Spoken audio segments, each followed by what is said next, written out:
My dear first PU students, in this class we are going to discuss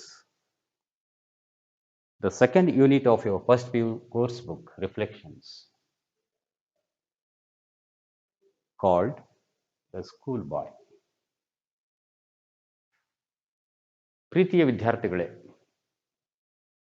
ಈ ಕ್ಲಾಸ್ನಲ್ಲಿ ನಾವು William ಬ್ಲೇಕ್ ಅನ್ನುವಂಥ ಕವಿ ಬರೆದಿರುವ ದ ಸ್ಕೂಲ್ ಬಾಯ್ ಅನ್ನೋ ಪದ್ಯವನ್ನು ಕುರಿತು ಒಂದು ಸಂಕ್ಷಿಪ್ತ ಪರಿಚಯ ಮಾಡಿಕೊಳ್ಳೋಣ. ನೀವೀಗಾಗಲೇ ಬೇರೆ ಬೇರೆ ಮೂಲಗಳಿಂದ ಯೂಟ್ಯೂಬ್ ಪಾಠಗಳ ಮೂಲಕ ಈ ಪದ್ಯವನ್ನು ಓದಿದ್ದೀರಿ, ಈ ಪದ್ಯದ ವಿವರಣೆ ಕೇಳಿದ್ದೀರಿ. ನಾನು ಈ ಪದ್ಯವನ್ನು ವರ್ಡ್ ಟು ವರ್ಡ್ ವಿವರಣೆ ಮಾಡಲಿಕ್ಕೆ ಹೋಗಲ್ಲ. ಈ ಪದ್ಯದ ಕೆಲವು ವಿಶೇಷತೆಗಳನ್ನು ತಮ್ಮ ಗಮನಕ್ಕೆ ತರಲಿಕ್ಕೆ ಬಯಸ್ತೇನೆ. As you know, this poem is written by William Blake. William Blake 18ನೇ ಶತಮಾನದ ಪೂರ್ವಾರ್ಧದಲ್ಲಿ, ಪೂರ್ವಾರ್ಧ ಅನ್ನೋದಕ್ಕಿಂತ ಉತ್ತರಾರ್ಧದಲ್ಲಿ, 57 ಅಲ್ಲ, ಉತ್ತರಾರ್ಧದಲ್ಲಿ ಜನಿಸಿದವನು. 18ನೇ ಶತಮಾನ ಮನುಷ್ಯನ ನಾಗರಿಕತೆಯ ಇತಿಹಾಸದಲ್ಲಿ ಮಹತ್ವದ ಸ್ಥಾನ ಪಡೆದ. ನೀವು ಇತಿಹಾಸದಲ್ಲಿ ಮತ್ತೆ ಬೇರೆ ಬೇರೆ ಪಾಠಗಳಲ್ಲಿ ಕೈಗಾರಿಕಾ ಕ್ರಾಂತಿ ಅಂತ ಕೇಳಿರ್ಬೋದು. It is called industrial revolution, ಕೈಗಾರಿಕಾ ಕ್ರಾಂತಿ. ಈ ಕೈಗಾರಿಕಾ ಕ್ರಾಂತಿ 1760 ಅಂತ ಹೇಳ್ತೀವಿ. Industrial revolution.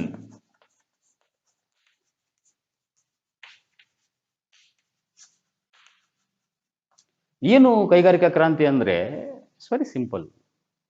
ಮನುಷ್ಯ ಬಹುತೇಕ ಮೊದಲು ಏನು ಮಾಡ್ತಿದ್ದ, ಈ ಕೈಗಾರಿಕಾ ಕ್ರಾಂತಿ ಆಗೋದಕ್ಕಿಂತ ಪೂರ್ವದಲ್ಲಿ ಬಹುತೇಕ ಕೆಲಸಗಳನ್ನು ಕೈಯಿಂದನೇ ಮಾಡ್ತಿದ್ದ. ಉದಾಹರಣೆಗೆ ಬಟ್ಟೆ ತಯಾರು ಮಾಡೋದು. ಈ ಮನುಷ್ಯನ ಬದುಕಿಗೆ ಅಗತ್ಯವಿರುವ ವಸ್ತುಗಳನ್ನು ಮಾನವ ಶ್ರಮದಿಂದನೇ ಮಾಡ್ತಾ ಇದ್ದ. ನಂತರ ಏನಾಯಿತು ಅಂದರೆ ಹಲವಾರು ಯಂತ್ರಗಳು ಬಂದವು. ಈಗ ನೂಲು ತೆಗೆಯೋದು ಕೈಯಿಂದನೇ, ಹತ್ತಿ, ಉಣ್ಣೆ, ಅದರಿಂದ ನೂಲನ್ನು ತಯಾರು ಮಾಡಿ ಅದರಿಂದ ಬಟ್ಟೆ ತಯಾರು ಮಾಡುವಂಥದ್ದು ಕೈಯಿಂದನೇ, ಮಗ್ಗದಲ್ಲಿ, ಕೈಮಗ್ಗಗಳಲ್ಲಿ ನೇಯೋದು, ಇಂಥದ್ದೆಲ್ಲ ಇತ್ತು. ನಂತರದಲ್ಲಿ ಏನಾಯಿತು, ಹೊಸ ಹೊಸ ಯಂತ್ರಗಳ ಆವಿಷ್ಕಾರ ಆಯಿತು. ಅವಾಗೇನಾಯಿತು ಅಂದರೆ ಮಾಸ್ ಪ್ರೊಡಕ್ಷನ್ ಅಂತ ನೀವೇನು ಇಕನಾಮಿಕ್ಸ್ನಲ್ಲಿ ಓದ್ತಿರಲ್ಲ, ಬಹಳ ದೊಡ್ಡ ಪ್ರಮಾಣದ ಉತ್ಪಾದನೆ, ವಸ್ತುಗಳ ದೊಡ್ಡ ಮಟ್ಟದ ಉತ್ಪಾದನೆ ಪ್ರಾರಂಭ ಆಯಿತು. ಅದು ಕೈಗಾರಿಕಾ ಕ್ರಾಂತಿಗೆ ನಾಂದಿ ಹಾಡಿತು. ದೊಡ್ಡ ದೊಡ್ಡ ಉದ್ದಿಮೆಗಳು, ಕೈಗಾರಿಕೋದ್ಯಮಿಗಳು ತಲೆ ಎತ್ತಿದವು. ಮಹಾನಗರಗಳು ತಲೆ ಎತ್ತಿದವು. ಗ್ರಾಮೀಣ ಪ್ರದೇಶಗಳಿಂದ ಜನರು ವಲಸೆ ಶುರುವಾಯಿತು. ಹೀಗೆ ಈ ಕೈಗಾರಿಕಾ ಕ್ರಾಂತಿ ಮನುಷ್ಯನ ಬದುಕಿಗೆ ಒಳಿತನ್ನೂ ಉಂಟು ಮಾಡಿದೆ, ಅದರ ಜೊತೆಗೇನೆ ಹಲವಾರು ಕೆಡುಕುಗಳನ್ನು ಕೂಡ ಮಾನವ ಬದುಕಿಗೆ ತಂದಿಟ್ಟಿದೆ. ಆ ಹಿನ್ನೆಲೆಯಲ್ಲಿ ನಾವು ಈ ಪದ್ಯವನ್ನು ಅರ್ಥ ಮಾಡಿಕೊಳ್ಳೋಣ. ವಿಲಿಯಂ ಬ್ಲೇಕ್ ಇಂಗ್ಲಿಷ್ ಕಾವ್ಯದಲ್ಲಿ ಏನು ರೊಮ್ಯಾಂಟಿಕ್ ಪೀರಿಯಡ್ ಅಂತ ಬರ್ತದೆ, ಈ ವರ್ಡ್ಸ್ವರ್ತ್, ಶೆಲಿ, ಕೀಟ್ಸ್ ಅಂತ ಬರ್ತಾರೆ ನೋಡಿ, ಅದಕ್ಕೆ ರೊಮ್ಯಾಂಟಿಕ್ ಯುಗ ಅಂತ ಕರೀತಾರೆ. 1798ರಿಂದ ಪ್ರಾರಂಭ ಆಯಿತು ಅದು ರೊಮ್ಯಾಂಟಿಕ್ ಯುಗ. ಅದರ ಪೂರ್ವ ಭಾಗದಲ್ಲಿ ಬದುಕಿ ಬರೆದ ಕವಿ ವಿಲಿಯಂ ಬ್ಲೇಕ್. ಮತ್ತೆ ಬಹಳ ಚೆನ್ನಾಗಿ ಅವನು ಈ ಕೈಗಾರಿಕಾ ಕ್ರಾಂತಿಯ ದುಷ್ಪರಿಣಾಮಗಳನ್ನು ಗ್ರಹಿಸಿದ್ದ. ಅದು ಮನುಷ್ಯನ ಬದುಕನ್ನು ಯಾವ ರೀತಿ ನಿಕೃಷ್ಟಗೊಳಿಸ್ತಾ ಇದೆ, ಮನುಷ್ಯನ ಘನತೆಯನ್ನು ಯಾವ ರೀತಿ ಹಾಳು ಮಾಡ್ತಾ ಇದೆ, ಪರಿಸರದ ಮೇಲೆ ಕೈಗಾರಿಕಾ ಕ್ರಾಂತಿಯಿಂದ ಏನು ಪರಿಣಾಮ ಆಗ್ತಾ ಇದೆ, ಈ ಎಲ್ಲ ಸಂಗತಿಗಳ ಬಗ್ಗೆ ಒಬ್ಬ ಕವಿಯಾಗಿ ವಿಲಿಯಂ ಬ್ಲೇಕ್ ಮಾತಾಡದ. ಅವನ 2 ಪ್ರಸಿದ್ಧ ಕವನ ಸಂಕಲನಗಳಿದೆ. ಅವನೇನ್ ಮಾಡ್ದ ಅಂದ್ರೆ ಸಾಂಗ್ಸ್ ಆಫ್ ಇನ್ನೋಸೆನ್ಸ್ ಅಂತ ಒಂದು ಕವನ ಸಂಕಲನ ತಂದ. ಸಾಂಗ್ಸ್ ಆಫ್ ಇನ್ನೋಸೆನ್ಸ್ ಮತ್ತೆ ಸಾಂಗ್ಸ್ ಆಫ್ ಎಕ್ಸ್ಪೀರಿಯನ್ಸ್ ಅಂತ ಮತ್ತೊಂದು ಕವನ ಸಂಕಲ ಒಂದು. Blake was not just a poet, he was a visionary, ದಾರ್ಶನಿಕ ಅಂತ ಹೇಳ್ತಾರೆ. ಅಂದ್ರೆ ಮುಂದಾಗೋದನ್ನ ಬಹಳ ಸ್ಪಷ್ಟವಾಗಿ ಕಾಣುವಂತಹ ಒಂದು ಪ್ರತಿಭೆ, ಒಂದು ಸಾಮರ್ಥ್ಯ ಇರೋನಿಗೆ ವಿಷನರಿ ಅಂತ ಹೇಳ್ತಾರೆ, ದಾರ್ಶನಿಕ, ದ್ರಷ್ಟಾರ ಅಂತ ಒಂದು ವ್ಯಕ್ತಿತ್ವ ಬ್ಲೇಕ್ನದು. ಅವನು ಕವಿ ಮಾತ್ರ ಆಗಿರಲಿಲ್ಲ, ಹಿ ವಾಸ್ ಎ ಸ್ಕಲ್ಪ್ಟರ್, ಶಿಲ್ಪಿ ಕೂಡ ಆಗಿದ್ದ. ಮತ್ತೆ ಉಬ್ಬು ಚಿತ್ರಗಳನ್ನ ತಯಾರು ಮಾಡ್ತಿದ್ದ, ಇಂಥದ್ದೆಲ್ಲ ಇತ್ತು. ಮತ್ತೆ ಒಳ್ಳೆಯ ಪೇಂಟರ್ ಕೂಡ ಆಗಿದ್ದ. ಅಂತಹ ವಿಲಿಯಂ ಬ್ಲೇಕ್ ಏನ್ ಮಾಡ್ತಾನೆ ಅಂದ್ರೆ ಮನುಷ್ಯನ ಎರಡು ಅವಸ್ಥೆಗಳನ್ನ ಕುರಿತು ಮಾತಾಡ್ತಾನೆ. ಒಂದು ಸಾಂಗ್ಸ್ ಆಫ್ ಇನ್ನೋಸೆನ್ಸ್, ಒಂದು ಹಂತದವರೆಗೆ ಮನುಷ್ಯ ತುಂಬಾ ಮುಗ್ಧನಾಗಿರ್ತಾನೆ. ಆದ್ರೆ ಈ ಬಾಹ್ಯ ಒತ್ತಡಗಳು ಮನುಷ್ಯನನ್ನ ಏನ್ ಮಾಡ್ತವೆ ಅಂದ್ರೆ ತನ್ನ ಮೂಲ ಗುಣವನ್ನ ಕಳೆದುಕೊಳ್ಳೋ ಹಾಗೆ ಮಾಡ್ತವೆ. ಮನುಷ್ಯ ಕ್ರೂರಿ ಆಗ್ತಾನೆ, ಮನುಷ್ಯನಲ್ಲಿ ಈವಿಲ್ ಬಂದು ಸೇರ್ಕೊಳ್ಳುತ್ತೆ. ಸಾಂಗ್ಸ್ ಆಫ್ ಇನ್ನೋಸೆನ್ಸ್ ನಲ್ಲಿ ಅವನು ಅಂತಹ ಒಂದು ಜಗತ್ತಿನ ಚಿತ್ರಣ ಕೊಡ್ತಾನೆ. ಮಕ್ಕಳ ಬಗ್ಗೆ ಹಲವಾರು ಕವಿತೆಗಳಿದೆ. ಆ ಮಕ್ಕಳ ಮನಸ್ಸಿನಲ್ಲಿ ಕಹಿ ಅನ್ನೋದೇ ಇಲ್ಲ, ಅಷ್ಟು ಸ್ಫಟಿಕ ಶುಭ್ರವಾದಂತಹ ಮನಸ್ಸು ಅವ್ರದ್ದು. ಹಾಗೆಯೇ ಇಲ್ಲಿ ಸಾಂಗ್ಸ್ ಆಫ್ ಎಕ್ಸ್ಪೀರಿಯನ್ಸ್ ನಲ್ಲಿ ಬರೋ ಹೊತ್ತಿಗೆ ಏನಾಗುತ್ತೆ ಅಂದ್ರೆ ಮನುಷ್ಯ ಹಲವಾರು ಬಾಹ್ಯ ಒತ್ತಡಗಳಿಗೆ ಸಿಲುಕಿ ತನ್ನ ಮುಗ್ಧತೆಯನ್ನು ಕಳ್ಕೊಳ್ತಾನೆ.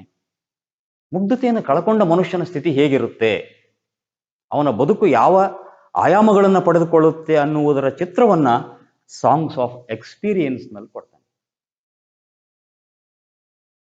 ಇದು ಈ ಪ್ರಸ್ತುತ ಪದ್ಯ ಇದೆಯಲ್ಲ, ದ ಸ್ಕೂಲ್ ಬಾಯ್ ಅನ್ನುವಂಥ ಪದ್ಯ ಸಾಂಗ್ಸ್ ಆಫ್ ಎಕ್ಸ್ಪೀರಿಯನ್ಸ್ ನಿಂದ ತಗೊಂಡಿರೋದು. ಏನು ಅಲ್ಲಿ ಸಾಂಗ್ಸ್ ಆಫ್ ಇನ್ನೋಸೆನ್ಸ್ ನಲ್ಲಿ ಕೂಡ ಇದೇ ಹೆಸರಿನ ಪದ್ಯ ಇದೆ. ಆ ಪದ್ಯದಲ್ಲಿ ಏನು ಅಂದ್ರೆ ಆ ಮುಗ್ಧ ಮಗು, ಆ ಮಗು ಏನಂದ್ರೆ ಶಾಲೆಗೆ ಹೋಗ್ಬೇಕಾಗಿದೆ. ಆ ಮಗುಗೆ ಆಟ ಪಾಠ ಇಷ್ಟ, ಸ್ನೇಹಿತರ ಜೊತೆಗೆ ಸಂತೋಷದಿಂದ ಕಾಲ ಕಳೆಯೋದು ಇಷ್ಟ. ಆದರೆ ತಂದೆ ತಾಯಿ ಅದಕ್ಕೆ ಅವಕಾಶ ಕೊಡ್ತಾ ಇಲ್ಲ. ಒಂದು ಸಣ್ಣ ಪ್ರತಿಭಟನೆಯ ಧ್ವನಿ ಅಲ್ಲಿದೆ, ನನ್ನನ್ನು ಈ ಶಾಲೆಗೆ ಕಳಿಸಿ ನನ್ನ ತಂದೆ ತಾಯಿ ಚರ್ಚಿಗೆ ಪ್ರಾರ್ಥನೆ ಮಾಡ್ಲಿಕ್ಕೆ ಹೋಗಿದ್ದಾರೆ ಅಂತ ಅಲ್ಲಿ ಬರುತ್ತೆ. ಇಲ್ಲಿ ಈ ಪದ್ಯದಲ್ಲಿ ಏನಾಗ್ತದೆ, ಒಬ್ಬ ಹುಡುಗ, ಶಾಲೆಗೆ ಹೋಗೋ ಹುಡುಗ, ಆ ಶಾಲೆಗೆ ಹೋಗೋ ಹುಡುಗ ಅವನಿಗೆ ಮೂಲತಃ ಶಾಲೆಗೆ ಹೋಗ್ಲಿಕ್ಕೆ ಇಷ್ಟ ಇಲ್ಲ. ಶಾಲೆಯಲ್ಲಿ ಕ್ರೌರ್ಯ ಇದೆ, ಶಾಲೆಯ ವಾತಾವರಣ ತುಂಬ ಬಿಗುವಿನಿಂದ ಕೂಡಿದೆ, ಅದು ವ್ಯಕ್ತಿತ್ವವನ್ನ ಕುಬ್ಜಗೊಳಿಸ್ತದೆ ಅನ್ನುವಂತಹ ಅಭಿಪ್ರಾಯದವನು ಈ ಹುಡುಗ. ಅದೇ ಹುಡುಗನೇ, ಆ ಶಾಲೆಯ ಹುಡುಗನೇ ತನ್ನ ಅನುಭವವನ್ನ, ತನ್ನ ಅನ್ನಿಸಿಕೆಯನ್ನ ಈ ಪದ್ಯದ ಮೂಲಕ ಹೇಳ್ತಾ ಇದ್ದಾನೆ. ನಿಮ್ಮ ಅನುಕೂಲಕ್ಕಾಗಿ ನಾನೇನ್ ಮಾಡ್ತೇನೆ ಅಂದ್ರೆ ಈ ಪದ್ಯವನ್ನ ಒಂದ್ಸಲ ಓದಿಬಿಡ್ತೇನೆ. ಈ ಪದ್ಯದ ವಿನ್ಯಾಸ ನೋಡಿ, ಇಲ್ಲೇ ಈ ಫೋನಲ್ಲೇ ಇದೆ ಈ ಪದ್ಯ. ಯಾಕೆ ಶುರುವಾಗುತ್ತೆ ನೋಡಿ, ಪ್ರತಿ ಸ್ಟಾಂಜಾ ಅಂತ ಏನು ಕರೀತೀರಲ್ಲ ನೀವು, ಆ ಪ್ರತಿ ಸ್ಟಾಂಜಾದಲ್ಲೂ ಕೂಡ 5 ಸಾಲುಗಳಿದೆ, ಒಂದು ನಿರ್ದಿಷ್ಟವಾದಂತಹ ರೈಮ್ ಸ್ಕೀಮ್ ಇದೆ. ಅದನ್ನು ನೀವು ಆನಂತರ ಗಮನಿಸಬಹುದು. Just listen to the poem. I love to rise in a summer morn when the birds sing on every tree. The distant huntsman winds his horn and the skylark sings with me. Oh, what sweet company. But to go to school on a summer morn, oh, it drives all joy away. Under a cruel eye outworn, the little ones spend the day in sighing and dismay. Then at times I drooping sit and spend many an anxious hour, nor in my book can I take delight. nor sit in learning's bower, worn through with a dreary shower. How can the bird that is born for joy sit in a cage and sing? How can a child, when fears annoy, but droop his tender wing and forget his youthful spring? Oh, father and mother, if buds are nipped and blossoms blown away, and if the tender plants are stripped of their joy in the springing day, by sorrow and care's dismay, how shall the summer arise in joy? Or the summer's fruits appear? Or how shall we gather what griefs destroy? Or bless the mellowing year when the blasts of winter appear? ಆ ಪದ್ಯ ಪ್ರಾರಂಭ ಆಗೋದು ನೋಡಿ, ನನಗೇನು ಇಷ್ಟ ಅಂತ ಹೇಳ್ತಾನೆ ಆ ಹುಡುಗ. I love to rise in a summer morn. ನನಗೆ ಈ ಬೆಳಗ್ಗೆ ಬೇಗ ಹೇಳೋದು ಭಾರಿ ಖುಷಿ. ಬೇಸಿಗೆಯಲ್ಲಿ ಇಂಗ್ಲೆಂಡ್ನಲ್ಲಿ ಬಹಳ ಹಿತವಾದ ವಾತಾವರಣ ಇರುತ್ತೆ, ಚಳಿಗಾಲ ಬಹಳ ಹಾರ್ಷ್ ಆಗಿರುತ್ತೆ. ಸಮರ್ ಬಂದ ಕೂಡಲೇ ವಾತಾವರಣ ಬದಲಾಗುತ್ತೆ, ಹೊಸ ಚಿಗುರು ಬರುತ್ತೆ ಗಿಡ ಮರಗಳಲ್ಲಿ, ವಲಸೆ ಹೋದ ಪಕ್ಷಿಗಳೆಲ್ಲ ವಾಪಸ್ ಬಂದಿರ್ತವೆ. ತುಂಬ ಸಂತಸದಾಯಕವಾದಂಥ ಒಂದು ವಾತಾವರಣ ಅದು. I love to rise in a summer morn when the bird sing on every tree. ಯಾವ ಗಿಡನಾರ ತಗೋರಿ, ಆ ಗಿಡದಲ್ಲಿ ಒಂದಲ್ಲ ಒಂದು ಹಕ್ಕಿ ಹಾಡ್ತಾ ಇರುತ್ತೆ. ಮತ್ತು ಎಲ್ಲೋ ದೂರದಲ್ಲಿ ಈ ಬೇಟೆಯ ಪ್ರಾಣಿಗಳೆಲ್ಲ ಬೇಸಿಗೆಯಲ್ಲಿ ಹೆಚ್ಚಿನ ಸಂಖ್ಯೆಯಲ್ಲಿ ಲಭ್ಯ ಆಗ್ತವೆ. ಆವಾಗ ಬೇಟೆಗಾರರು ಬೇಟೆ ಆಡ್ಲಿಕ್ಕೆ ಹೋಗ್ತಾರೆ ಪ್ರಾಣಿಗಳನ್ನು. The distant huntsman winds his horn and the skylark, one of the birds, ಒಂದು ಪಕ್ಷಿ ಅದು ಸ್ಕೈಲಾರ್ಕ್ ಅಂತ ಒಂದು ಪಕ್ಷಿ. ಇಟ್ ಸಿಂಗ್ಸ್ ವಿತ್ ಮೀ ಅಂದರೆ ಇದರ ಧ್ವನಿ ಏನು ಅಂದರೆ, ಇಟ್ ಸಿಂಗ್ಸ್ ವಿತ್ ಮೀ ಅಂದರೆ ನನ್ನ ಜೊತೆಗೆ ಆ ಪಕ್ಷಿ ಹಾಡ್ತದೆ ಅಂದ್ರೇನು, ನಾನು ಪ್ರಕೃತಿಯೊಂದಿಗೆ ಲೀನವಾಗುತ್ತೇನೆ.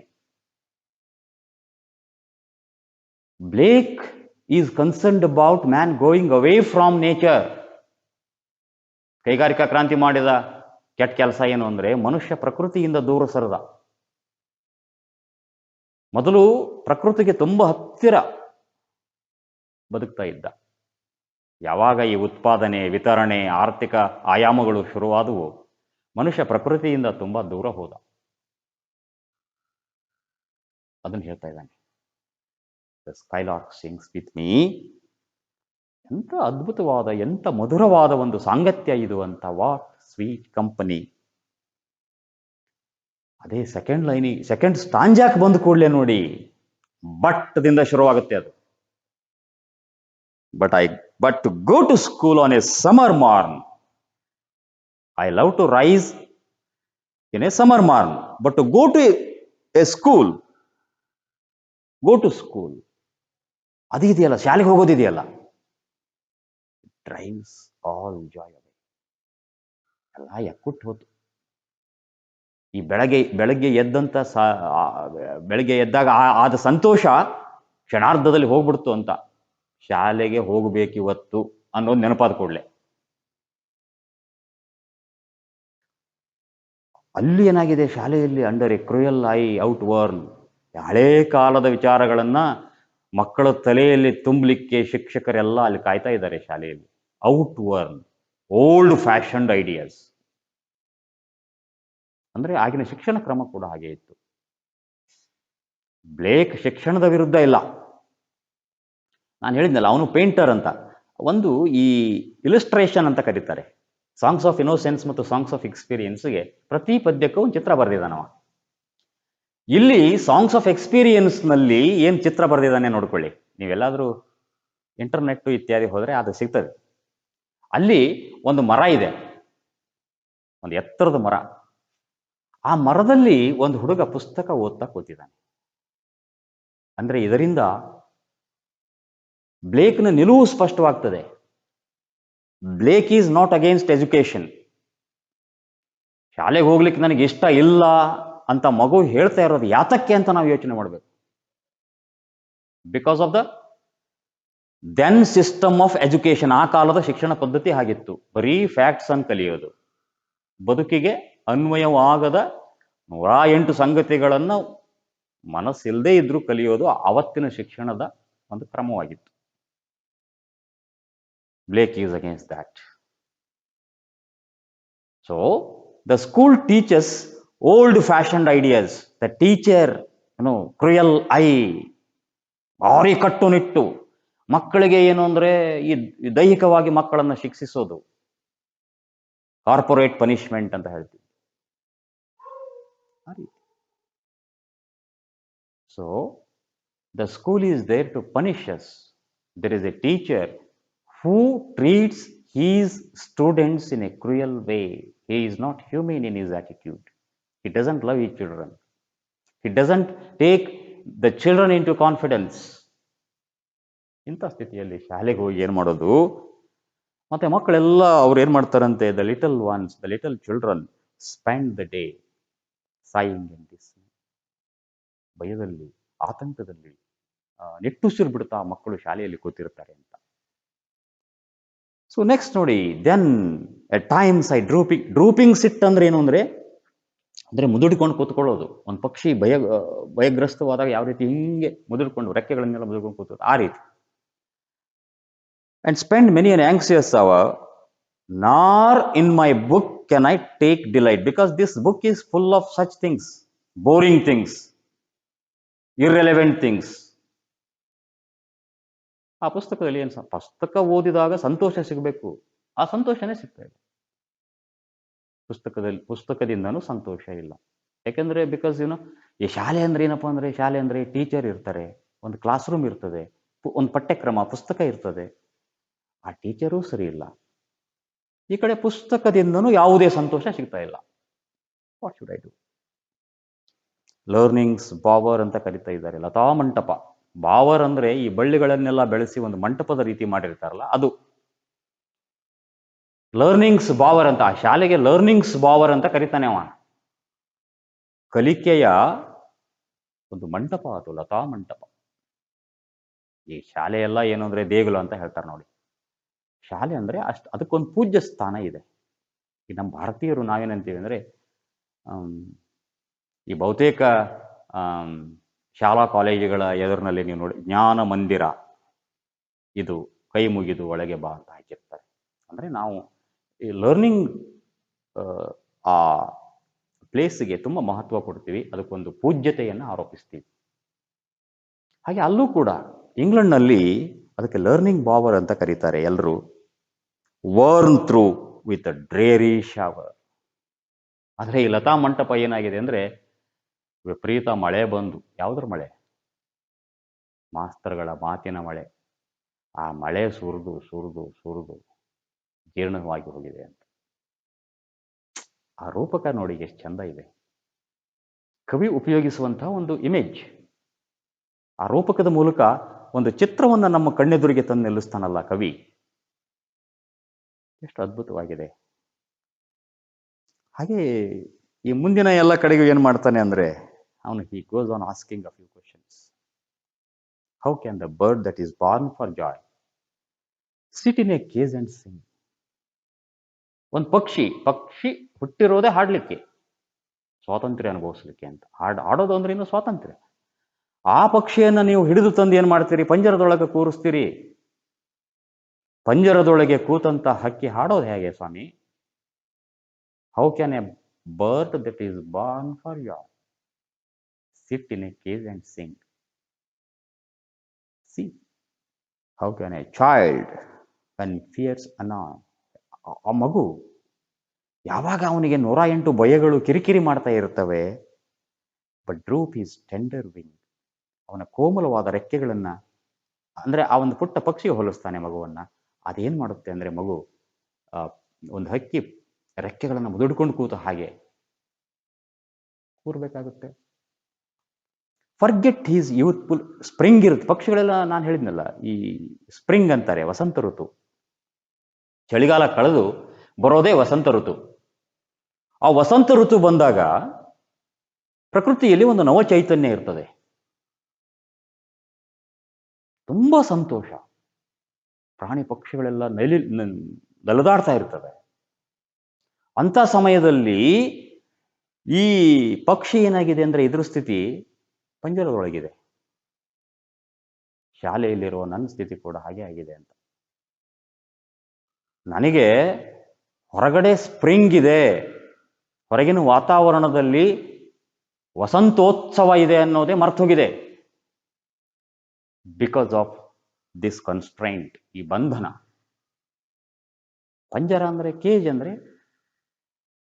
ಏನು, ನೀವು ಪಂಜರ ಅಂತ ಹೇಳ್ತಿರಲ್ಲ, ಬಂಧಿಸಿ ಇಡಲಿಕ್ಕೆ, ಪ್ರಾಣಿ ಪಕ್ಷಿಗಳನ್ನು ಬಂಧಿಸಿ ಇಡಲಿಕ್ಕೆ ಬಳಸುವಂಥ ಒಂದು ಸಾಧನ ಅದು. How can a bird that is born for joy sit in a cage and Singh? Look at the question.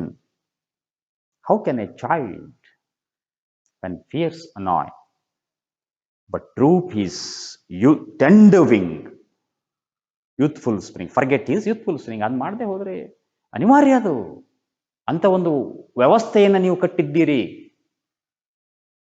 ಮಗುವಿಗೆ ಶಾಲೆಯಲ್ಲಿ ಸಂತೋಷ ಇಲ್ಲ, ಶಿಕ್ಷಕರು ಆ ಮಗುವನ್ನ ಪ್ರೀತಿಯಿಂದ ವಾತ್ಸಲ್ಯದಿಂದ ಕಾಣ್ತಾ ಇಲ್ಲ, ನಾನಾ ರೀತಿಯ ಶಿಕ್ಷೆಗಳಿದೆ. ಪುಸ್ತಕದಲ್ಲೂ ಸಂತೋಷ ಇಲ್ಲ, because the book is full of boring things. ಅದಕ್ಕೆ ಅವನು ನೇರವಾಗಿ ತಂದೆ ತಾಯಿ ಅಲ್ಲಿಲ್ಲ, ಓ ಫಾದರ್ ಅಂಡ್ ಮದರ್. ಈ ಬರ್ಡ್ಸ್ ಮತ್ತೊಂದು ಹಿ ಬ್ರಿಂಗ್ಸ್ ಇನ್ ಅನದರ್ ಮೆಟಫರ್. ಈಗ ನಾವು ಒಂದು ಸಸಿಯನ್ನ ನೀವು ನೋಡಿದಿರಿ, ಈ ಬರ್ಡ್ಸ್ ಆರ್ ನಿಪ್ಡ್. ಈಗ ಒಂದು ಸಸಿ ಅದು ಬೆಳೆದು ಗಿಡವಾಗುತ್ತೆ, ಮೊಗ್ಗಾಗುತ್ತೆ, ಮೊಗ್ಗು ಅರಳಿ ಹೂವಾಗುತ್ತೆ, ಹೂವು ಮುಂದೆ ಕಾಯಾಗುತ್ತೆ, ಕಾಯಿ ಹಣ್ಣಾಗುತ್ತೆ. ಬೆಳವಣಿಗೆ ಹಂತಗಳು. ನೀವೇನ್ ಮಾಡ್ತೀರಿ ಅಂದ್ರೆ, ಆ ಮೊಗ್ಗನ್ನ ಮತ್ತೆ ಅದೇ ತಾನೇ ಅರಳಿರುವ ಹೂಗಳನ್ನ, ಬರ್ಡ್ಸ್ ಮೊಗ್ಗು, ಬ್ಲಾಸಮ್ಸ್ ಅಂದ್ರೆ ಹೊಸದಾಗಿ ಅರಳಿರುವ ಹೂಗಳು, ಈ ಮೊಗ್ಗು ಬೆರಿದು ಏನು ಆ ಹೂ ಹೊರಗೆ ಬಂದಿರುತ್ತಲ್ಲ, ಅದು ಬ್ಲಾಸಮ್ಸ್ ಆರ್ ಬ್ಲೋನ್ ಅವೇ. ನೀವೇನ್ ಮಾಡ್ತೀರಿ ಅಂದ್ರೆ, ಆ ಮೊಗ್ಗನ್ನ ಚಿವುಟ್ತೀರಿ. ಅದು ಫಲ ಕೊಡೋದು ಹೆಂಗೆ ಅಂತ. ಒಂದು ಗಿಡದ ಮೊಗ್ಗನ್ನ ನೀವು ಚಿವುಟಿದರೆ, ಕಟ್ ಮಾಡಿದರೆ, ಮತ್ತೆ ಈ ಬಿರುಗಾಳಿ ಬೀಸಿ ಈ ಎಲ್ಲ ಹೊಸದಾಗಿ ಬೆರಿದ ಅರಳು, ಆ ಹೂವು ಕೊಚ್ಕೊಂಡು ಹೋದ್ರೆ ಗಾಳಿಯ ಹೊರತಕ್ಕೆ ಏನಾಗುತ್ತೆ? If the tender plants are stripped, ಮತ್ತೆ ಈ ಗಿಡದ ತೊಗಟೆ ಇರುತ್ತೆ ನೋಡಿ, ಆ ಕಾಂಡದ ಸುತ್ತ ಒಂದು ಆವರಣ ಇರುತ್ತೆ ಗಿಡಕ್ಕೆ, ಅದು ಆ ಗಿಡವನ್ನ ಪ್ರೊಟೆಕ್ಟ್ ಮಾಡುತ್ತೆ. ಅದನ್ನು ನೀವು ತೆಗೆದು ಹಾಕಿಬಿಟ್ರೆ, ಅದನ್ನ ಸ್ಟ್ರಿಪ್ ಮಾಡಿದರೆ, ಅದನ್ನ ಕೆತ್ತಿ ಒಗೆದ್ರೆ, of their joy in the spring. ಯಾವಾಗಂದ್ರೆ ಇದು ಒಳ್ಳೆ ಬೆಳವಣಿಗೆ ಹಂತದಲ್ಲಿ, ಸ್ಪ್ರಿಂಗ್ ಟೈಮ್ನಲ್ಲಿ, ಬೆಳವಣಿಗೆ ಆಗುವಂತಹ ಸಮಯದಲ್ಲಿ ನೀವು ಇಷ್ಟೆಲ್ಲ ಮಾಡಿದರೆ, ಯಾವುದರಿಂದ? By sorrow and care's ಡಿಸ್ಮೇ.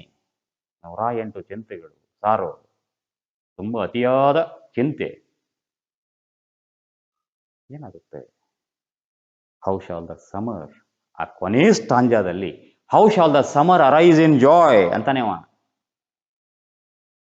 ನೀವು ಇಷ್ಟೆಲ್ಲ ಮಾಡಿದರೆ ಆ ಗಿಡ ಏನಾಗುತ್ತೆ? ಸತ್ತೋಗುತ್ತೆ, ಒಣಗಿ ಹೋಗುತ್ತೆ. ಒಂದು ಗಿಡ ಚೆನ್ನಾಗಿ ಬೆಳಿಬೇಕು ಅಂದ್ರೆ ಅದನ್ನ ಸ್ವತಂತ್ರವಾಗಿ ಬೆಳೆಯಲು ಬಿಡಬೇಕು. ನೀವು ಅದರ ಬೆಳವಣಿಗೆಯಲ್ಲಿ ಹಸ್ತಕ್ಷೇಪ ಮಾಡಕೂಡದು. ಅಂದ್ರೆ ತನ್ನನ್ನು ತಾನು ಒಂದು ಸಸಿಗೆ ಹೋಲಿಸಿಕೊಳ್ತಾ ಇದ್ದಾನೆ. ಈ ಸಸಿ ಹೇಗೆ, ಅದಕ್ಕೆ ಕೇರ್ ಬೇಕು, ಅದಕ್ಕೆ ಆರೈಕೆ ಬೇಕು. ಹಾಗಂತ ನೀವು ಅದರ ಮೊಗ್ಗು ಚಿವುಟೋದು, ಅದರ ಕಾಂಡದ ತೊಗಟೆಯನ್ನ ಸೀಳಿ ಹಾಕೋದು ಅಲ್ಲ. ಹಾಗೆ ಮಾಡೋದ್ರಿಂದ ನೀವು ಯಾವ ಫಲವನ್ನೂ ಪಡೀಲಿಕ್ಕೆ ಸಾಧ್ಯ ಇಲ್ಲ. The same has happened in my case. I am a little boy, I have to attend a school, but this school is so boring. The teacher is very cruel. He doesn't have mercy. He doesn't love his children. ಹಾಗೆ he punishes children physically, ದೈಹಿಕವಾಗಿ. Master ಏನ್ ಮಾಡ್ತಾರೆ? ಮಕ್ಕಳಿಗೆ ದಂಡನೆ ಮಾಡ್ತಾರೆ. All this is there. ಪುಸ್ತಕದಲ್ಲೂ ಸಂತೋಷ ಇಲ್ಲ, ಶಾಲೆಯಲ್ಲಿ ಸಂತೋಷ ಇಲ್ಲ. So now you contrast. ಆ ಮೊದಲನೇ ಸ್ಟಾಂಜಾದಲ್ಲಿ ಅವನು ಹೇಳಿದ್ದಕ್ಕೂ ಈಗ ಹೇಳ್ತಾ ಇರೋದಕ್ಕೂ ಕಂಟ್ರಾಸ್ಟ್ ಮಾಡಿ. ನನಗೆ ಪ್ರಕೃತಿಯ ಸಾಂಗತ್ಯದಲ್ಲಿ ಖುಷಿ ಇದೆ, ಶಾಲೆಯಲ್ಲಿ ಖುಷಿ ಇಲ್ಲ. ಅದನ್ನು ಹೇಳ್ತಾನೆ ಅವ. ಮತ್ತೆ ಈಗ ಇಷ್ಟೆಲ್ಲ ಮಾಡಿದರೆ ನೀವು ಒಂದು ಪಕ್ಷಿಯ ಹೋಲಿಕೆ ಕೊಟ್ಟ, ಒಂದು ಗಿಡದ ಹೋಲಿಕೆ ಕೊಟ್ಟ. ಅಲ್ಲಿ ಕೇಜ್ ಅಂದ್ರೆ ಏನು? ಶಾಲೆನೆ. ಅವನು ಕೇಜ್ ಅಂತ ಒಂದು ರೂಪಕದ ಮೂಲಕ ಮಾತಾಡ್ತಾ ಇದ್ದಾನೆ. ಹಾಗೆ ಒಂದು ಸಸಿ, the buds are nipped, blossoms blown away, how can the summer fruits appear. ಅಲ್ಲಿ ಫಲ ಸಿಗೋದು ಹೇಗೆ?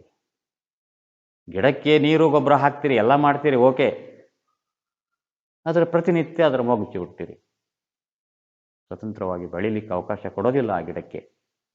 ಹಾಗಾದಾಗ ಆ ಗಿಡ ಬೆಳೆಯೋದು ಹೇಗೆ ಸ್ವಾಮಿ ಅಂತ ಪ್ರಶ್ನೆ ಕೇಳ್ತಾ ಇದ್ದಾನೆ, ತನ್ನ ತಂದೆ ತಾಯಿಗೆ ಕೇಳ್ತಾ ಇದ್ದಾನೆ. ಹಾಗೆ how shall we gather what griefs destroy or bless the mellowing year when the blasts of winter appear. Blasts ಅಂತಂದ್ರೆ ಈ ಎಂತ ಗಾಳಿ ಅದು? ಒಂದು ರೀತಿಯ ಬಿರುಗಾಳಿ, ಬ್ಲಾಸ್ಟ್ಸ್ ಆಫ್ ವಿಂಟರ್. ಚಳಿಗಾಲದಲ್ಲಿ ಅಕಾಲಿಕವಾಗಿ ಈಗ ಏನು ಅಂದರೆ ಒಂದು ಬಿರುಗಾಳಿ ಬೀಸ್ದಂಗೆ. ಈ ಉದಾಹರಣೆಗೆ ಕೆಲವು ಸಲ ನಮಗೆ ಈ ಮಳೆ ಅವಶ್ಯಕತೆ ಇರಲ್ಲ, ಅಕಾಲಿಕ ಮಳೆ. ರೈತರೆಲ್ಲ ಏನು ಮಾಡ್ತಾರೆ ಅಂದರೆ ತಾವು ಬೆಳೆದದ್ದನ್ನೆಲ್ಲ ತಂದು ಎಲ್ಲೋ ಒಂದು ಕಣದಲ್ಲಿ ಹಾಕ್ಕೊಂಡಿರ್ತಾರೆ. ಬೆಳೆ ಇನ್ನೇನು ಕೈಗೆ ಬಂತು ಅನ್ನೋ ಹೊತ್ತಿನಲ್ಲಿ ಯಾವುದೋ ಒಂದು ಅಕಾಲಿಕ ಮಳೆ, ಈ ಆಲಿಕಲ್ ಮಳೆ ಅಲ್ಲ, ನಿಮಗೆಲ್ಲ ಈ ಮಾವಿನ ಸೀಸನಲ್ಲಿ ಗೊತ್ತಿದೆ. ಆ ಮಾವು ಸಣ್ಣ ಮಿಡಿ ಇರುತ್ತೆ, ಫೆಬ್ರವರಿ ಮಾರ್ಚ್ ಹೊತ್ತಿಗೆ ಒಂದು ಬಿರುಗಾಳಿ ಬೀಸಿ ಒಂದು ಆಲಿಕಲ್ ಮಳೆ ಸುರಿದು ಆ ಎಲ್ಲ ಮಿಡಿಗಳು ನೆಲಕ್ಕೆ ಬಿದ್ದು ಹೋಗ್ತವೆ ಅಲ್ವಾ? ಹಾಗೆ ಮಾಡ್ದಂಗೆ ನೀವು when the blasts of winter appear. ಅದಕ್ಕಾಗಿ ಮಗುವನ್ನ ಅದು ಇರುವ ಹಾಗೇನೆ ಬೆಳಿಲಿಕ್ಕೆ ಬಿಡಿ, ಅದರ ಮೇಲೆ ಯಾವುದೇ ಒತ್ತಡಗಳನ್ನು ಹೇರಬೇಡಿ ಅನ್ನುವ ಒಂದು ಸಂದೇಶವನ್ನ ಬ್ಲೇಕ್ ಈ ಕವಿತೆಯ ಮೂಲಕ ಕೊಡ್ತಾ ಇದ್ದಾನೆ.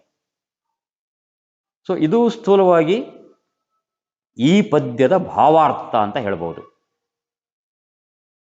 ಮತ್ತೆ ಈ ಪದ್ಯಕ್ಕೆ ಸಂಬಂಧಪಟ್ಟ ಹಾಗೆ ಪ್ರಶ್ನೆಗಳಿರ್ತವೆ. ಆ ಪ್ರಶ್ನೆಗಳು ನಾನು ನಿಮಗೆ the gentlemen of the jungle ಪಾಠವನ್ನ ಕುರಿತು ಹೇಳುವಾಗ ಹೇಳಿದ್ದೀನಿ. ಸೊ ಈ ಕಾಂಪ್ರಿಹೆನ್ಷನ್ ಪ್ರಶ್ನೆಗಳೆಲ್ಲ ಈ ಪದ್ಯವನ್ನ ಅರ್ಥ ಮಾಡ್ಕೊಳ್ಳಿಕ್ಕೆ ಅಂತ. ಕಾಂಪ್ರಿಹೆನ್ಷನ್ ಅಂದ್ರೆ ಗ್ರಹಿಕೆ ಅಂತ. ಈ ಪದ್ಯವನ್ನ ಗ್ರಹಿಸುವ ಸಲುವಾಗಿ ಚೆನ್ನಾಗಿ ನೀವು ಗ್ರಹಿಸಬೇಕು.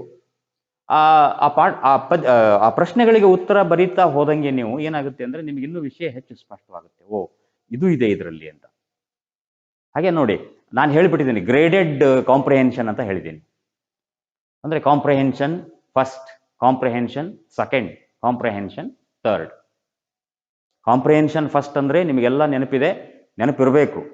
ಮೊದಲನೇ ಪಾಠವನ್ನು ಡೀಲ್ ಮಾಡುವಾಗ ನಾವು ಅದನ್ನು ಡಿಸ್ಕಸ್ ಮಾಡಿದ್ದೀವಿ. Comprehension first deals with certain minute things. ಆ ಟೆಕ್ಸ್ಟ್ನಲ್ಲಿ ಇರುವಂಥ ಕೆಲವು ಸೂಕ್ಷ್ಮ ವಿಚಾರಗಳ ಕಡೆಗೆ, ಸೂಕ್ಷ್ಮ ಸಂಗತಿಗಳ ಕಡೆಗೆ ನಮ್ಮ ಗಮನವನ್ನು ಸೆಳೆಯುವಂತಹ ಪ್ರಶ್ನೆಗಳು ಕಾಂಪ್ರಿಹೆನ್ಷನ್ ಫಸ್ಟ್ನಲ್ಲಿ ಇರ್ತವೆ. ಕಾಂಪ್ರಿಹೆನ್ಷನ್ ಸೆಕೆಂಡ್ನಲ್ಲಿ ಸ್ವಲ್ಪ ವಿವರಣೆ ಬಯಸುವ ಪ್ರಶ್ನೆಗಳಿರ್ತವೆ.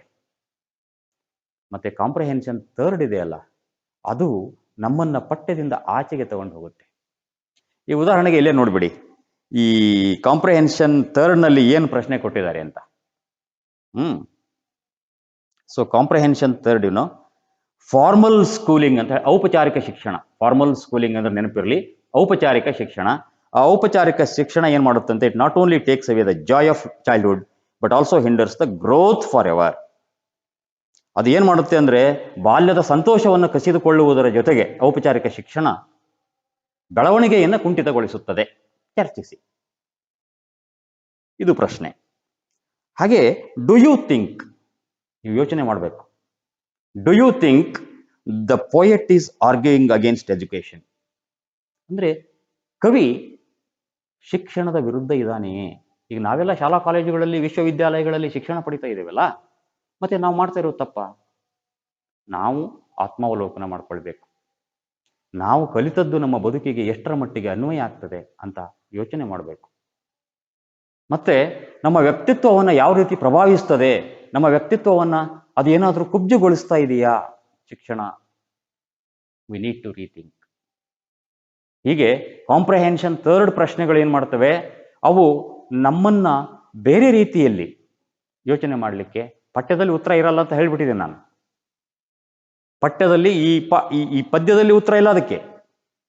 ನೀವೇನು ಮಾಡಬೇಕು ಅಂದರೆ ಈ ಬೇರೆ ಬೇರೆ ಸಂಗತಿಗಳು, ನಮ್ಮ ಸುತ್ತಮುತ್ತ ಜರುಗುತ್ತಾ ಇರುವಂತಹ ವಿದ್ಯಮಾನಗಳು, ಅವುಗಳನ್ನೆಲ್ಲ ಗಮನಿಸಿ ಒಂದು ತೀರ್ಮಾನಕ್ಕೆ ಬರಬೇಕು.